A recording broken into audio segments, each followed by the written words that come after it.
हरे हरे हरे कृष्ण कृष्ण कृष्ण हरे हरे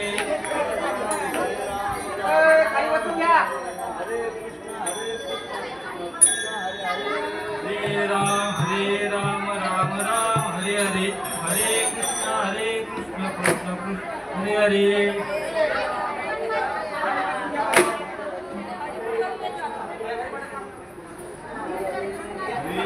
हरे राम राम राम हरे हरे हरे कृष्ण हरे हरे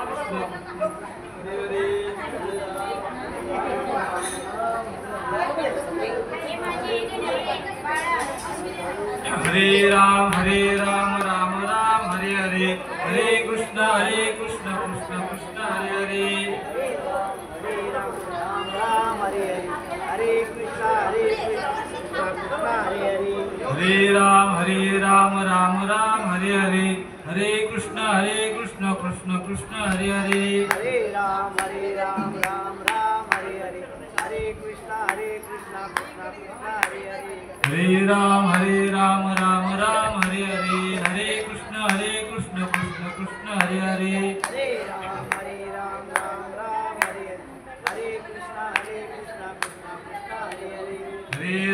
हरे राम राम हरे हरे हरे कृष्ण कृष्ण कृष्ण हरे हरे हरे राम राम राम हरे हरे हरे कृष्ण कृष्ण कृष्ण हरे हरे हरे गुरुदेव विठ्ठल श्री ज्ञानदेव तुकाराम नाथ भगवान की जय मौली ज्ञानेश्वर महाराज की जय तुकाराम महाराज की जय शक्ति ब्रह्मपुर श्रीनाथ महाराज की जय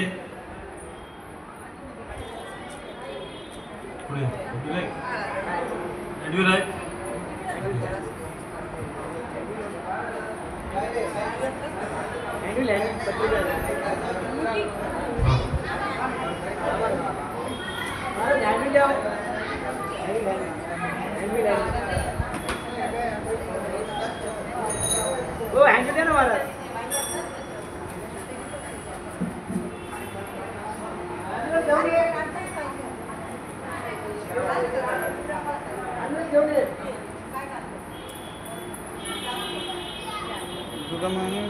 परम सुखदम केवलम ज्ञानमूर्तिं द्वन्द्वादितत्त्वमस्यादिलक्ष्यम् एकं नित्यं विमलवचनं सर्वादि साक्षीभूतं भावातीतं त्रिगुणरहितं सद्गुरुं तं नमामि गुरुर्ब्रह्मा गुरुर्विष्णु गुरुदेवो महेश्वरः गुरु साक्षात् परब्रह्म तस्मै श्रीगुरुवे नमः सर्वमंगलमांगल्ये शिवे सर्वार्थ साधिके शरणे त्र्यंबके गौरी नारायणी नमस्तुते। श्री संत वामनभाऊ महाराज सेवा मंडळ ठाणे आणि श्री संत भगवान बाबा व श्री संत वामनभाऊ महाराज यांच्या पुण्यतिथी निमित्त हा अखंड हरिनाम सप्ताह या ठिकाणी आयोजन केलेला आहे। या सप्ताहाचं वर्ष आहे 36. अरे बापरे, 32-36 तिसऱ्या प्रवर्तामध्ये आमची सेवा लाभली। किती चांगला योग आहे। अखंड हरिनाम सप्ताह याच्यामध्ये आज सकाळी आपली इतर जे काही घटस्थापना ज्ञानेश्वरी पूजन किंवा विधा पूजन वगैरे आहे या सर्व प्रकारचा विधी या ठिकाणी झालेला आहे। आत्ता ज्या ठिकाणी सुसरावे असं भजन या ठिकाणी झालेलं आहे। कीर्तन संध्याकाळी 8 ते 10 असं आहे। 4 ते 5 प्रवचनाचा टाईम आहे। प्रवचनाला बराच उशीर झाला आहे। आपण आपल्या त्याप्रमाणे ॲडजस्ट करूया। आणि खूप सुंदर असं स्थळ मला खूप आवडलं। नयनरम्य म्हटलं तरी चालेल। आई माता मंदिर कोरस रोड ठाणे या ठिकाणी याच्यामध्ये आता बरेच प्रकारचे कार्यकर्ते आहेत। अध्यक्ष माननीय श्री शशिकांत दौंड महाराज, तसंच उपाध्यक्ष म्हणून माननीय श्री हरिभक्तपरायण बाबासाहेब वाघ, कार्याध्यक्ष रावसाहेब गरकळ, भगवान दगडखेर, तसंच उपकार्याध्यक्ष म्हणून माननीय श्री शिवाजी जायभाये, माननीय श्री ज्ञानदेव वारे, तसंच खजिनदार म्हणून बाबासाहेब आंधळे, सेक्रेटरी म्हणून भूषण भांगे, उपखजिनदार म्हणून आसाराम गरणे, भागवत गर्जे, नारायण गरकळ, संतोष तांदळे, साईबाज जायभाई आणि इतर आपल्या सर्वांच्या आश्रयाखाली आपल्या सर्वांच्या मदतीने चाललेला हा अखंड सप्ताहाचं आयोजन या ठिकाणी केलेलं आहे। एकट्याचा नव्हे हा खेळ म्हणून मेळ जमवला, आपल्या सर्वांच्याच मदतीने कोणी काय मदत करेल सांगता येत नाही. कोणी पत्रोळ्या उचलेल तर कोणी काय 1 रुपया देईल, कोणी 10 रुपये देईल. परंतु खूप सुंदर असा हा सोहळा या ठिकाणी आयोजित केलेला आहे. आजच्या सेवेकरता माऊली महाविष्णू ज्ञानेश्वर महाराज भगवान श्रीकृष्ण अर्जुनाला जी गीता सांगतात की ती गीता सांगत असताना 9व्या अध्यायामधील 26वा श्लोक आहे. पत्रम पुष्पम फलम तोयम येमे भक्त्या प्रयच्छति तदम भक्तू परत असनामी प्रयतात मनाहा.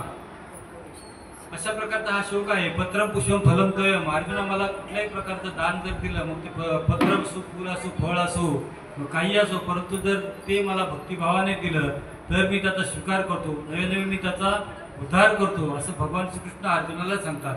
आणि याच्यावरती माऊलींनी सुंदर असं भाष्य करताना मग निश्चिम भाव उल्हासे मज अर्पावयाचे निमिषे फळ एक आवडे तैसे भलत याची. याच्यावरती बऱ्याचशा अनुदाव्या माऊलींनी कर्त केलेल्या आहेत. माऊली महाविष्णू ज्ञानेश्वर माऊलींचं सांगताना किंवा भगवान श्रीकृष्णाने अर्जुनालाच काय गीता सांगितली असं जर म्हटलं तर या ठिकाणी अर्जुनावरती देवाचा भाव इतका होता की अर्जुन म्हटलं तर गीतेमध्ये माऊली सांगतात की परिसीने याच्या राया हा अगस्तीचा दुसरा. परिसराच्या म्हणजे ऐकणाऱ्या याच्यामध्ये जर म्हटलं तर भगवान श्रीकृष्ण म्हणतात की अर्जुन हा माझा आवडता स्रोत आहे. नव्हे तो सर्व प्रकारचा इतक्या चांगल्या प्रकारे श्रवण करतो की त्याला दुसरी उपमा नाही. हा अगस्तीच दुसरा. अगस्त्याने जसं त्या अगस्तीची उपमा दिलेली आहे त्याला. आणि आपण जे कार्य करतो किंवा आपण ह्याच्यामध्ये सद्यस्थितीमध्ये कुठल्याही प्रकारे का असे ना माऊलीचं जे कार्य आहे किंवा या 4 भावंडांचं जे कार्य आहे, आपण त्या संतांच्या सगळेच जण नंतर जन्माला आलो, ही एक चांगली भाग्याची गोष्ट आहे. माऊलीच्या बाबतीत म्हटलं तर माऊली हे पहिले आपल्या संप्रदायातले त्या टायमाचे जे संत मंडळी होते, निवृत्ती ज्ञानदेव सुपान मुक्ताबाई, मग इकडे सावतामाळे असतील, गोरा कुंभार असतील, संत रोहिदास बाबा असतील, अशा बऱ्याच प्रकारची संत मंडळी त्या 12व्या शतकामध्ये जन्माला आली आणि त्यांनी बऱ्याच प्रकारचा कार्यभार त्या ठिकाणी आपल्याकरता वाहून ठेवलेला आहे. माऊलींनी अवघ्या 22व्या वर्षापर्यंत 22 म्हणजे 30 नंतरची 6 वर्ष तर आपण नाही बघतो की 6 वर्ष त्यांना त्यांच्या भावंडांनी बळच दिली की नाही. म्हणजे त्यांनी 16व्या वर्षी आपलं कार्य संपल्याच्या नंतर दादाला सांगितलं, म्हणजे निवृत्ती महाराजांना सांगितलं की मला आता जे कार्य आहे ते कार्य माझं संपलेलं आहे आणि ते कार्य सोडून मला आता समाधी घ्यायची इच्छा झालेली आहे. परंतु दादानी माऊलीला सांगितलं की असं कसं म्हणे थोरल्याचे आणि धाकट्याचे जाणे हे बरं दिसत नाही माऊली, त्यामुळे तुम्ही काही करा परंतु माझ्याकरता तुम्हाला या कलियुगामध्ये राहावं लागेल. आणि तो 12व्या शतकाचा काळ होता. माऊलींनी दादाला सांगितलं की दादा म्हणे तुझ्याकरता 2 वर्ष सांगतो. आणि मग 16 वर्ष 17 आणि 18 ही वर्ष दादा करता दिली. तर दुसरं कोणी राहणारच आहे का. काकाने सांगितलं की सोपान काका म्हटले असं कसं म्हणे माझंही तुम्हाला ऐकावं लागेल, माझ्याकरताही तुम्हाला काहीतरी द्यावं लागेल. म्हणून त्या काकांकरता 2 वर्ष दिली.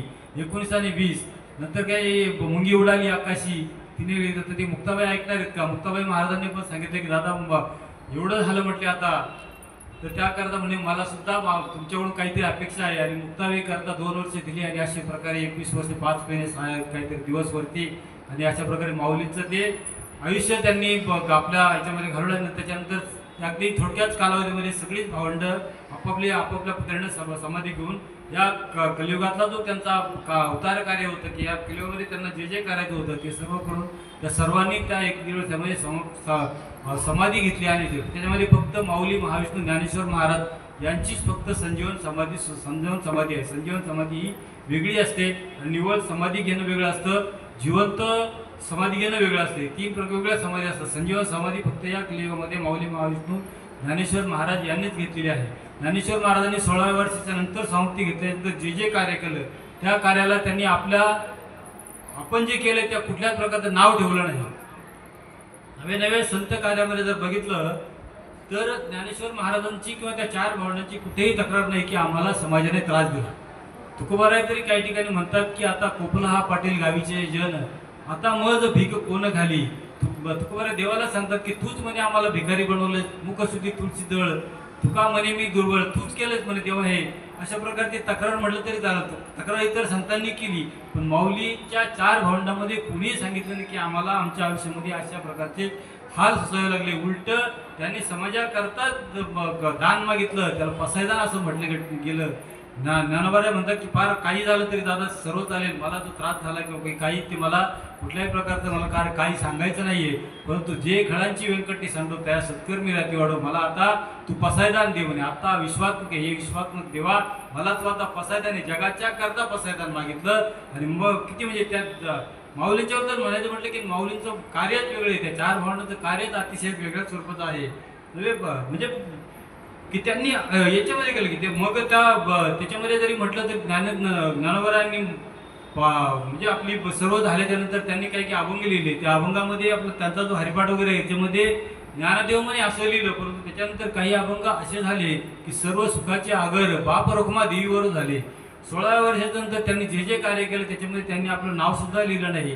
जगाच्या कल्याणाकरता जे कार्य केलं त्याच्यामध्ये त्यांनी देवाचं नाव टाकलं, सर्व सुखाचे आगर बाप रखुमा देवीवर, देवा हे तुला समर्पित आहे मी याच्यामध्ये माझं. त्याच्यानंतरच्या कार्यामध्ये त्यांनी भाग म्हणजे मी केलंच नाही, एवढा त्यांचा भाव वेगळा होता. आणि मग ही जी म्हणतात की त्यांनी जर काय सर्व प्रकारे जर कार्य केलं असेल तर हे आपण या कलियुगामध्ये का करायचं, आपल्याला काही काम नाही का, असा प्रश्न. सप्ताह का आयोजित करायचे, सप्ताहामध्ये पाठीमागचा उद्देश काय आहे. आपण हे पत्रम पुष्पम फलम ते काय आपण करणारच आहोत ना.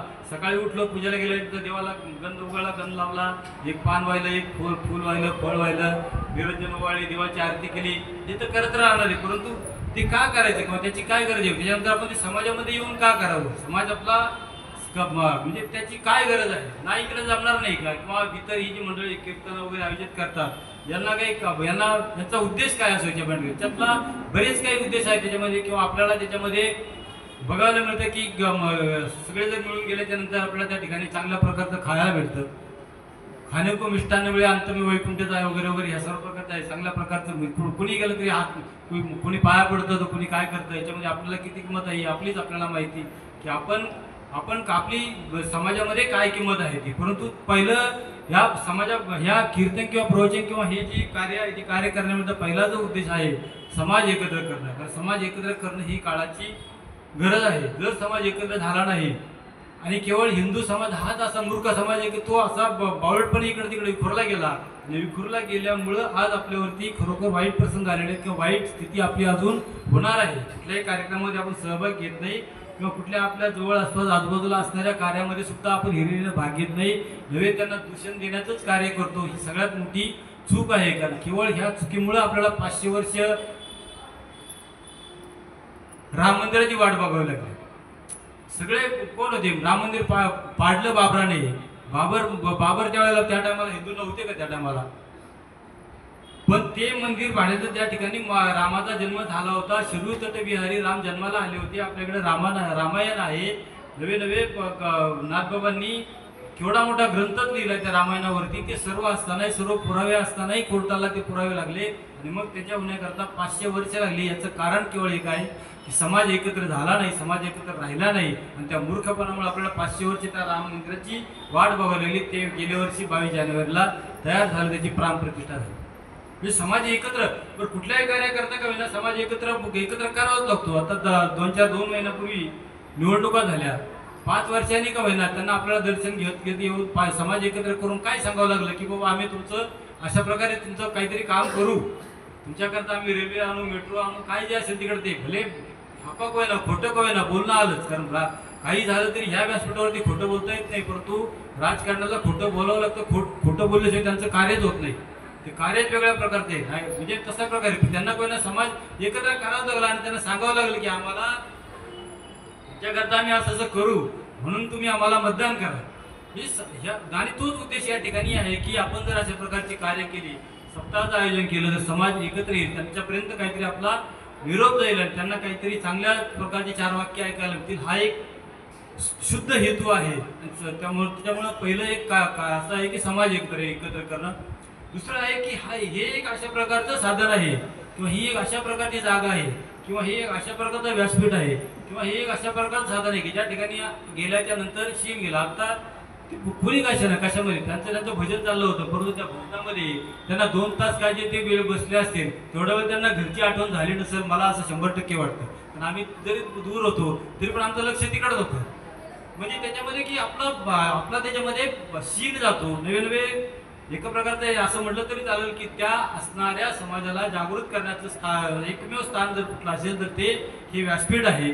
नव्हे म्हणजे जसं आपल्या मोबाईलला चार्जिंग केलं जातं तशा प्रकारचे आपल्याला चार्जिंग म्हटलं तरी चालेल. चार्जिंग करून 1 वर्षभर ते चार्जिंग पुरतं आणि मग तो समाज त्या ह्याच्यापर्यंत वाट बघत म्हणजे सीन जातो माणसाचा. थोडक्यात सांगायचं म्हटलं तर कारण कुठल्याही प्रकारची आठवण न झाल्यामुळं माणसाचा त्यावेळेला त्या ठिकाणी असणाऱ्या याच्यामध्ये तो रमून जातो. नवे नवे त्याला कुठला भाग गेला, सीन गेला, अवघा झालाशी आनंद अशी स्थिती तयार होण्याचं जर एक व्यासपीठ असेल तर ते हे भजन आहे. कारण भजनाने माणसाला विरंगुळा मिळतो, माणसाचं मन समाधान होतं, त्याच्यामध्ये असणारा आनंद आपल्याला घेता येतो. कारण संतांनी निर्माण केलेलं जे जे काही साधन आहे ते साधन आपल्याला मुख्य स्थळाकडे किंवा आपल्याला ज्या मुक्ती किंवा जो आनंद आहे त्या समाधानाकडे नेणारा मार्ग आहे. नवे एका ठिकाणी आज तुकोबराय म्हणतात की भागलिया मज वाहतील कडे त्यांच्याने जोडे सर्व सुख. भागलिया म्हणजे आपण जरी थकलो भागलो, आपल्याला जरी या संसाराचा वीट आला तरी त्या संसारामध्ये संत मला कडेवर घेतील, म्हणजे मला तशा प्रकारचा बोध करतील आणि मला तो आनंद प्राप्त करून देतील. म्हणून या साधनामध्ये आपला सर्व प्रकारचा सीन जातो म्हटलं तरी चालेल. आणि तिसरं असं आहे की आपल्याला आपल्या स्वभावामध्ये साधन असं आहे की आपला स्वभावामध्ये बदल होतो. काही झालं तरी किती दुष्ट पापी जरी असला भले काही कशाला मागच्या सप्ताहामध्ये एखाद्या माणसाच्या मनावरती जरी परिणाम झाला तरी ते कार्य थोडं मोठं आहे का? एक माणसाच्या मनावरती परिवर्तित होऊन तो माणसाचं मन जर आपल्या संप्रदायाकडे वळालं किंवा चांगल्या मार्गाकडे जर तो माणूस लागला तर काय वाईट आहे? एखादा माणूस करणार आणि तो एखादा माणूस करणार सापडल्याशिवाय राहत नाही, आपल्याला कळत नाही, परंतु त्याच्यातून एखादा कोय ना त्याच्या मनामध्ये स्वभाव परिवर्तन होतं. हे शास्त्रीय सिद्धांत आहे. कारण वाल्यासारखं तर वाल्या आपण तर पाप करत नाहीये.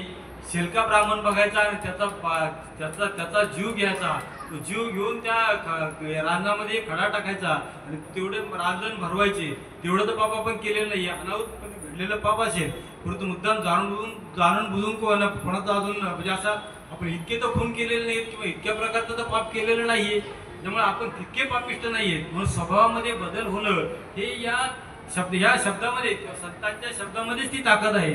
त्यामुळं स्वभावामध्ये बदल या मार्गामध्ये आल्याच्या नंतर होतो, हा शास्त्रीय सिद्धांत आहे. तसंच आपल्याला आपली संस्कृती चौथा जो उद्देश आहे की या कार्यामुळे किंवा या अशा प्रकारच्या गजरामुळं किंवा या अशा प्रकारच्या सप्ताहामुळं आपण जी संस्कृती आहे त्या संस्कृतीचं जतन होतं. खरं म्हणजे संस्कृती आपणच बिघडवली आहे असं म्हणलं तरी हरकत नाही. आणि हिंदूंची संस्कृती बिघडवण्याकरता कारण आहेत. हिंदूशिवाय इतर कोणीही आपल्या समजले आपल्याला काय आपलं कोणी सांगितलं का? कुठला याच्यामध्ये आज कुठल्या एखाद्या धर्मामध्ये जर बघितलं तर आपला एकच संप्रदाय किंवा सनातन संप्रदाय असा आहे की आपण सर्व धर्माला मानतो, पण दुसऱ्या धर्मावरती टीका करत नाहीये. तर त्याच्यामुळं असं होतं की टीका करत नाही, परंतु आमच्या धर्मावरती मात्र अधिक लोकांनी अतिक्रमण करून आमचाच समाज बिघडवण्याचं कार्य केलं. त्याच्यामुळे आपल्याला त्याचा भोग त्यांची दृष्टीनं आपल्याला ऐकावे लागतात. म्हणजे आपणच साधा एखाद्याने माळ घातली तरी बी आपण त्याला दोष देतो, हा कालपर्यंत असा होता अमुक म्हणून त्याला बिघडवण्याचं कार्य तर आपलाच समाज करतो, म्हणणारे दुसरे नसतात. मुस्लिमाच्या कुठल्याही मुलाला सांगावं लागत नाही की मस्जिदमध्ये जायचं, त्या ठिकाणी आपला अल्लाहला नमाज पडायचा वगैरे सांगावं लागत नाही. तो आपल्या हिंदू धर्मामध्ये सांगूनही लोक जात नाहीत. नवे ते आपल्या मुलांना त्याच दर्शन घ्यायचं शिकवावं लागतं. खरं म्हणजे आपल्या याच्यामध्ये जे आहे काही ना काही भले फार काही नाही आलं तरी पण एखादा संप्रदायाला काही संतांचे नाव माहीत नाही. काही पुरा अशी येतं की त्यांना जर विचारलं का आपल्या महाराष्ट्रामध्ये भारतातले सोडून द्या, तिला आमच्याकडे सांगणारच नाही की महाराष्ट्रामध्ये कुठले संत झाले, देऊला कोणाचं देवस्थान आहे, आळंदीला काय आहे, पंढरपूरला काय आहे हे सांगितलं तरी किती पोरांना मुलांना सांगता येत नाही की नक्की तिकडे काय आहे. म्हणजे अशा प्रकारे आपल्याला संस्कृती जतन सुद्धा करायची आहे. कारण संस्कृती लोप पावली तर संस्कृतीतून संस्कार जो घडायचा असतो संस्कार घडत नाही. आणि संस्कार न घडल्यामुळं मुलं त्याच्यामुळे काय होतं की हे जे आता चाललंय काय तिकडे आज कोणाला काही राहिलेलं नाही. कोणाला लहान मुली 2.5-3 वर्षाच्या मुली समजत नाही, त्यांच्यावरती बलात्कार केला जातो. हे काय 35 तुकडे करून मुलांचे तुकडे करून वितरित केले जातात तिकडे. हा कुठला समाज आहे? त्या समाजाला कशा प्रकारे प्रबोधन करायचं, काय त्यांची हे लोक काय संस्कृती टिकवणार आहे तिकडे. ही संस्कृती टिकण्याकरता किंवा त्याच्यावरती संस्कार रोपण करण्याकरता ह्या कार्यक्रमाची गरज असते. आणि त्याच्यामुळं काय होतं की हे आणि मग या सर्व प्रकारे जर आपण एकत्र आलो, आपण जर पुढे काहीतरी करण्याचा प्रयत्न केला तर आपल्या धर्माचं रक्षण त्या ठिकाणी केलं जातं. आणि माऊली किंवा संत तुकाराम महाराज किंवा इतर जे संत आहेत त्यांनी पण हे सांगितलेलं आहे की धर्माचे पालन करणे पाखंड खंडन. आम्हाला पाखंड खंडन बीज वाढवावे नाम आमचं हे कार्य आहे आणि ते कार्य करण्याकरताच आम्ही जन्माला येतो. उपदुनिया भांती करण्याकरता आम्ही परत परत जन्म घेऊ, उपदुनिया पुरती येऊ, काला खाऊ दैवात इतर जी काय या कलियुगामध्ये जी किंवा इथं भूतलावरती जी कार्य आहेत ते कार्य करण्याकरताच आम्ही परत परत जन्माला येऊ. देवाचं काय होतं की देवाला काय नाही, देवाला आला की देव भक्ताला की पायापाशी दुर्जनाची संवारी. परंतु त्याच्या पुढे गेलं की संतांचं कार्य असं आहे की ते दुर्जनाला सरळ करण्याचं कार्य कोण करतात ते संत करतात. त्याच्यामुळं ही जी कार्य आहेत किंवा हे सप्ताह आहेत सप्ताह करणं गरजेचं आहे. नव्हे याची आपल्याला आवश्यकता आहे. त्यात आजचा जो योग आहे तो अतिशय चांगला योग आहे. आणि शाही स्थानाचं पर्व तिसरं जरी असलं तरी 144व्या वर्षी येणारा हा योगायोग आहे. आज त्याला दुसरं शाही स्नान असं म्हटलं जातं. ज्या ठिकाणी हा जो चाललेला जो यज्ञ आहे त्या ठिकाणी आज दुसरं शाही स्नान आज हे केलेलं आहे. त्या ठिकाणी अनेक प्रकारचे साधू संत साधी माणसं आज जवळजवळ त्या ठिकाणी ही कालपर्यंत जो आज मला वाटतं 3 कोटी लोक शाही स्नान करून जातील असा प्रकार कुंभमेळ्याला. तो अशा प्रकारे हा कुंभमेळा म्हणजे लोकांची जागृती आहे किंवा लोक त्या मार्गामध्ये आहेत. एवढे 3 कोटी 2 दिवसामध्ये शाही स्नान करून जायचं म्हणजे काही खायचं काम नाही. गेल्या काही मीडिया किंवा काही साधनामुळे खरोखर लोकांमध्ये हिंदू धर्मामध्ये थोडीफार जागृती झाल्यासारखं वाटतं. त्याच्यामुळं खरोखर आनंदही वाटतो काही ठिकाणी.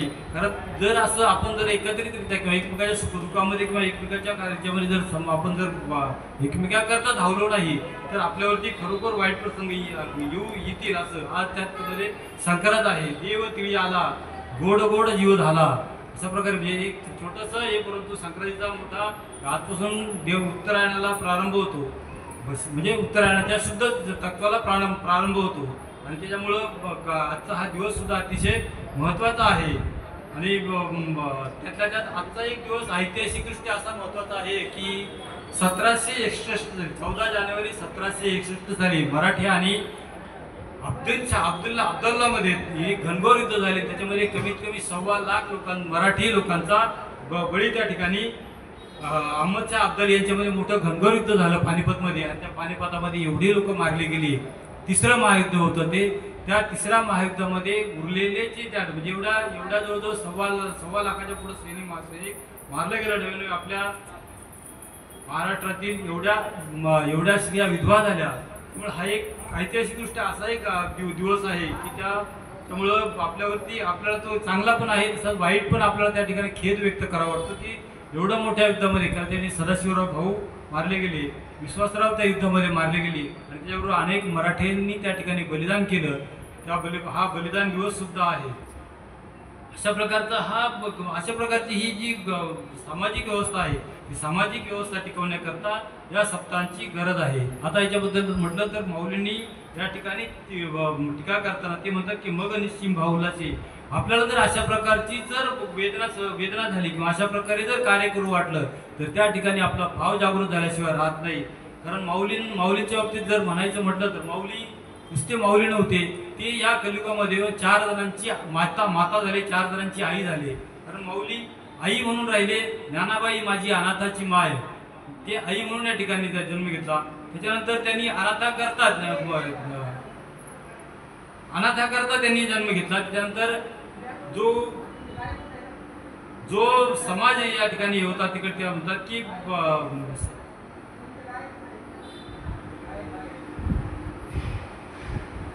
साधकांचा मायबाप झाला. त्या माऊली साधकाचा मायबाप धरुषणी हरिताप सर्वाबुद्धी सुखरूप ज्ञानोबा माझा. त्याच्यानंतर ती योग्यांची सुद्धा ज्ञानराजी माझी योग्यांची माऊली जेने निगमवल्ली प्रगट केली, त्यांनी निगमवल्ली प्रगट केली. माऊलीने याच्यामध्ये लिहिताना खूप सुंदर असं वर्णन केलेलं आहे की जी निगमवल्ली प्रगट केली असं ते म्हणतात. त्या ठिकाणी या ठिकाणी म्हणतात की मग निश्चिम भाऊ उल्हासे मग अर्पावायचे नेमिसे फळ एक आवडे तैसे भलते याचे. पण ते भगवान श्रीकृष्ण अर्जुनाला सांगतात की म्हणजे मला या कलियुगामध्ये भगवान श्रीकृष्ण अर्जुनाला सांगताना म्हणतात, पत्र पुष्प फळ आणि तोय म्हणजे पान जरी अर्पण केलं, पुष्प फूल जरी अर्पण केलं, फळ जरी अर्पण केलं किंवा तोयम मला पाणी जरी ते या ठिकाणी अर्पण केलं, परंतु जर ते मला भक्तिभावाने अर्पण केलं तर ते मला सहजासहजी प्राप्त होतं किंवा मी त्याचा मोठ्या आनंदाने स्वीकार करतो. आता अर्जुनाच्या बाबतीत म्हटलं तर ज्याच्या रोमारोमातून श्रीकृष्ण असे शब्द, त्याचे रोम केसाच्या प्रत्येक याच्यातून श्रीकृष्ण असा ध्वनी येत होता. तर त्याच्यामध्ये दृष्टांतामध्ये सांगताना एका ठिकाणी सांगतात की एकदा देवाला भेटण्याकरता दुर्योधन अगोदर गेला होता. दुर्योधन गेला आणि तो डोक्याला जाऊन बसला तिथं. त्याच्यानंतर अर्जुन गेले त्यानंतर अर्जुन पायाला बसल्यानंतर भगवान श्रीकृष्ण काही वेळाने आपलं जो काही कार्य होतं ते झाल्यानंतर ते उठले. त्यांनी पहिल्यांदा अर्जुनाला बघितलं. तर त्यांनी अर्जुनाला विचारलं, कधी आला अर्जुना? त्याच्यात दुर्योधनाला राग आला आणि मी अगोदर आलोय अमुक तुम खाण्याच्यानंतर. ठीक आहे म्हणजे तू अगोदर आलास. तर त्या ठिकाणी त्यांनी एकमेकाला सांगितलं की तुम्हाला काय काय पाहिजे. म्हटल्यानंतर पहिल्यांदा सांगितलं दुर्योधनाला की दुर्योधना तुला काय पाहिजे, माझ्याकडं जे सैन्य आहे ते सैन्य पाहिजे की मी तुला पाहिजे. मी एक सांगतो म्हटलं तुला की या ठिकाणी मी फक्त सल्ल्याच्या किंवा मी सल्ला देईल, फक्त मी हातामध्ये शस्त्र घेणार नाही. त्याच्यामुळे तुला काय पाहिजे ते माग. म्हटल्यानंतर दुर्योधनाने म्हटलं की याला घेऊन काय करायचं, तर हा काय करणार आहे, नुसता एकटा येऊन आला तर फक्त सल्ला घेऊन काय करायचं, आपल्याला सल्लागार तर भरपूर आहे. त्याच्यामुळे त्यांनी त्याच्या भगवान श्रीकृष्णाकडे असणारे जे सैन्य आहे ते सैन्य मागितलं. त्याच्यामुळे अर्जुनाला वाटलं की माझं जे मनोरथ आहे किंवा मला जे अपेक्षित होतं ते या ठिकाणी पूर्ण झालं. मला अपेक्षित होतं देवा तू आमच्या बाजूने यावं. आणि त्या प्रकारे त्यांचं देवाणघेवाण झाली. भगवान श्रीकृष्ण अर्जुनाकडे गेले आणि त्यानंतर युद्धाला प्रारंभ झाला. त्याच्यामध्ये सांगताना भगवान श्रीकृष्ण पुढे आले आणि मग नव्या अध्यायामध्ये राजविद्या राजभूमी युगामध्ये आल्याच्या नंतर त्या ठिकाणी त्यांनी सांगितलं की पत्रम पुष्पम. आता हे पत्र म्हटलं की पान कोणी कोणाला अर्पण केलं होतं. ज्या टायमाला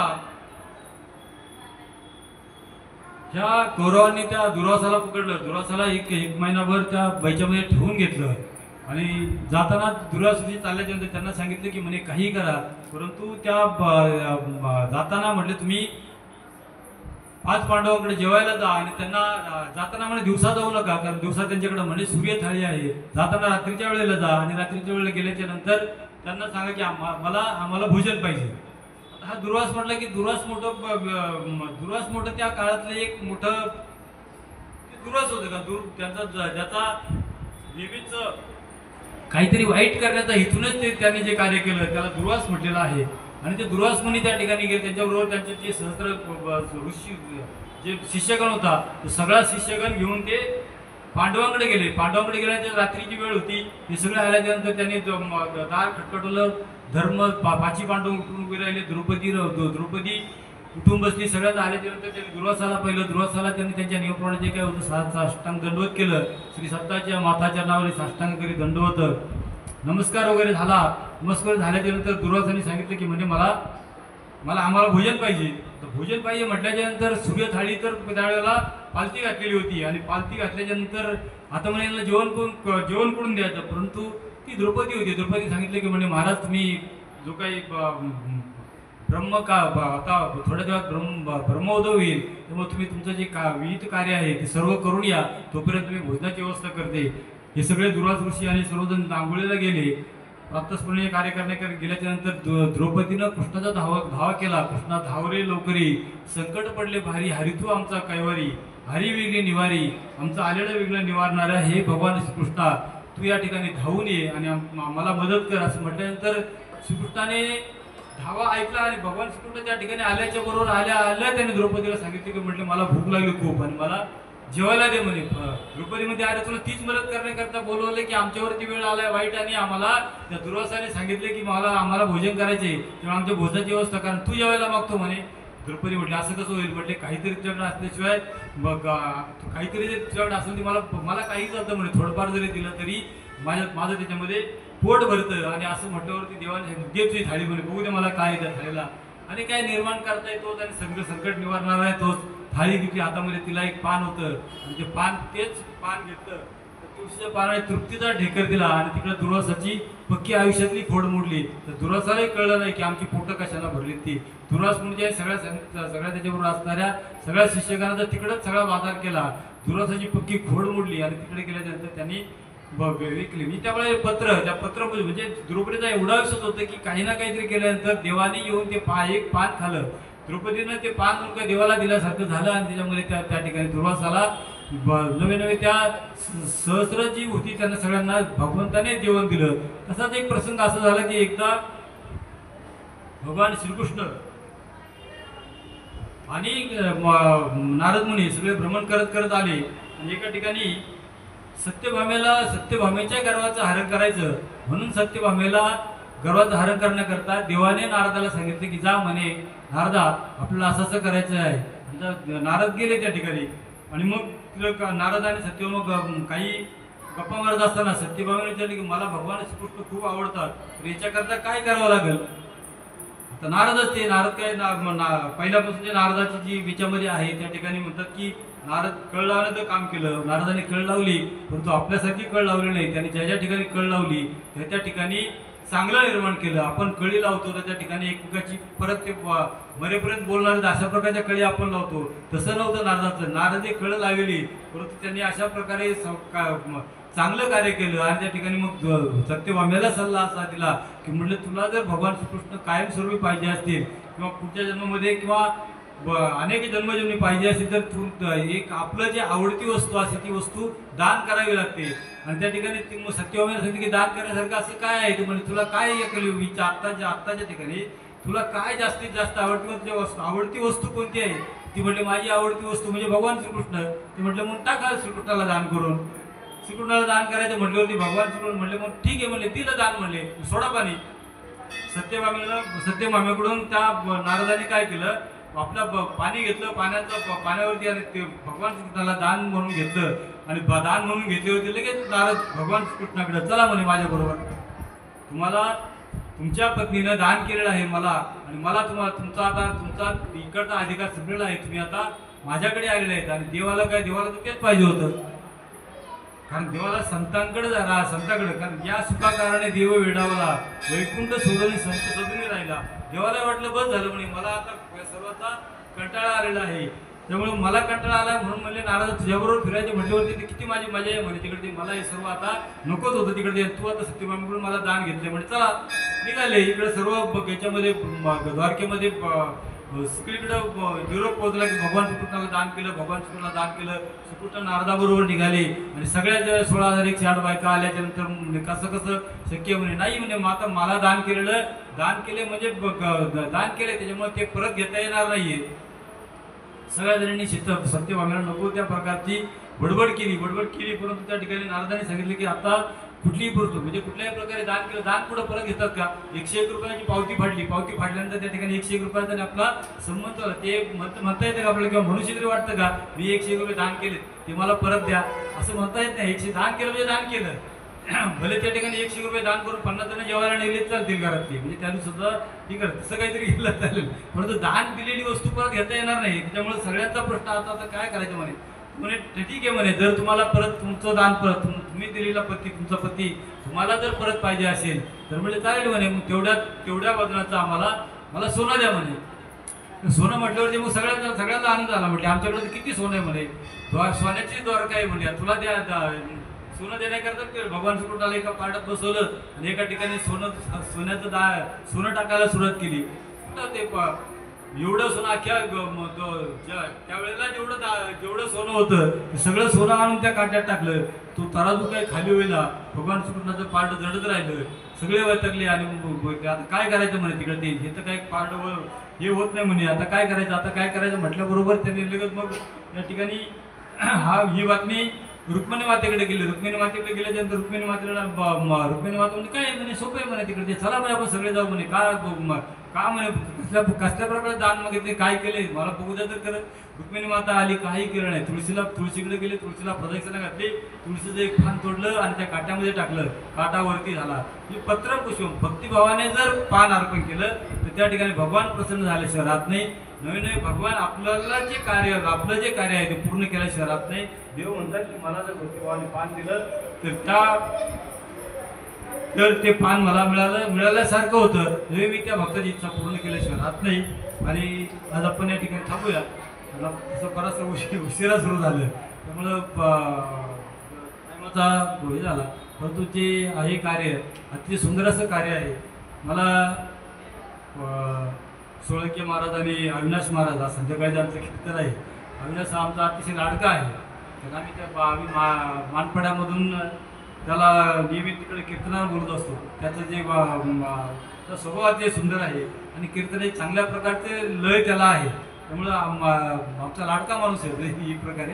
तर आज संध्याकाळी त्यांची कीर्तन सेवा आहे. आपण सर्वजण या ठिकाणी श्रोता म्हणून उपस्थित झाला. आणि आईमाता मंदिर ते सुंदर जागा आहे. या ठिकाणी तुम्ही श्रोती म्हणून रासनी महाराज मला घ्यायला आले होते. तर ते आमचे रामदास महाराज होते. त्यांना काहीतरी काम लागल्यामुळे ते गेले तिकडे. आणि अशा प्रकारे आपण सर्व माता भगिनी आलात. जे 2 शब्द सांगण्याचा मी प्रयत्न केला. माझ्या सद्गुरूची कृपा आहे. कधी कधी पटकन काहीतरी बोलताना एखादा शब्द वापरा तिकडे जातो. त्याच्याबद्दल माफ करा. आणि जे चांगलं आहे ते खरोखर घेण्याचा प्रयत्न करा. आणि पत्र पुष्प पुढं फूल आहे फळ आहे पण त्याचा आपण आज आपण या ठिकाणी थांबूया. परत भेटूया संध्याकाळी. बली गुरुजी हरी विठ्ठल श्री ज्ञानदेव तुकाराम पंढरीनाथ भगवान की जय. मौली ज्ञानेश्वर महाराज की जय. गुरु तुकाराम महाराज की.